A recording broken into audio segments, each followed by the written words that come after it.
Deep fry అయితే చేస్తున్నాను. చూడండి, మంచిగా చికెన్ ముందుగా వాష్ చేసి పెట్టుకోవాలి. దాంట్లోకి కొంచెం కారం వేస్తున్నాను. అండ్ నెక్స్ట్ కొంచెం సరిపడంత టేస్ట్ తగ్గట్టుగా సాల్ట్ వేసుకోండి. కొంచెం ధనియా పౌడర్, కొంచెం పసుపు, గరం మసాలా, కాశ్మీరీ చిల్లీ పౌడర్, కొంచెం చికెన్ మసాలా, కొంచెం అల్లం వెల్లుల్లి పేస్ట్, ఒక హాఫ్ నిమ్మ చెక్క హాఫ్ వేసుకోండి చాలు. హాఫ్ పచ్చ పిండుకుంటే మస్తు అవుతుందండి ఇది. దీంట్లో ఒక స్పూన్ ఆయిల్ వేసుకోవాలి. ఇప్పుడు దీన్ని మంచిగా కలిపేసుకోవాలి. ముక్కలకు అన్నీ పట్టేటట్టుగా కలిపేసుకోండి. మసాలా అంతా ముక్కలకు మంచిగా పట్టేసేయాలి. మంచిగా కలిపేసుకోండి. చూస్తున్నారు కదా, ఇదిగోండి ఎంత మంచిగా కలిపేసుకున్నాం కదండి. ఇప్పుడు దీన్ని ఒక హాఫ్ అన్ అవర్ ఇలానే నానబెట్టుకోవాలి.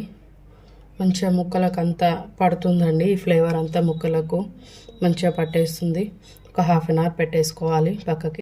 మనమైతే చికెన్ నానబెట్టి పెట్టుకొని అయితే హాఫ్ అన్ అవర్ అయిపోయింది కదండి. ఇప్పుడు మనమైతే కడాయి పెట్టుకొని స్టవ్ ఆన్ చేసి డీప్ ఫ్రైకి సరిపడంత ఆయిల్ అయితే వేసేసుకోవాలి. ఆయిల్ అయితే మంచిగా హీట్ అయిపోవాలి.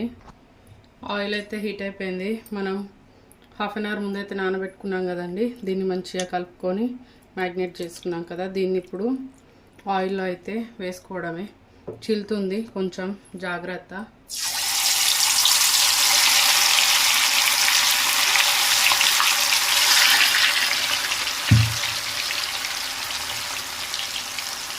చూడండి, మధ్యలో మధ్యలో ఇలా కలుపుకోవాలి. ఇప్పుడైతే ఇవైతే ఉడికిపోయినాయండి. చూస్తున్నారు కదా, మంచి కలర్లోకి వచ్చాయి కదా. ఇప్పుడైతే తీసేసుకోవాలి.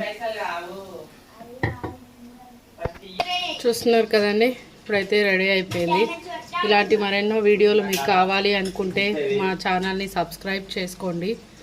ఇలా డెకరేషన్ కూడా చాలా బాగుంది కదండి. ఇలా ఎలా డెకరేట్ చేసుకోవాలి అనేది కూడా కావాలి అనుకుంటే మీరు కామెంట్ బాక్స్లో కామెంట్ చేయండి.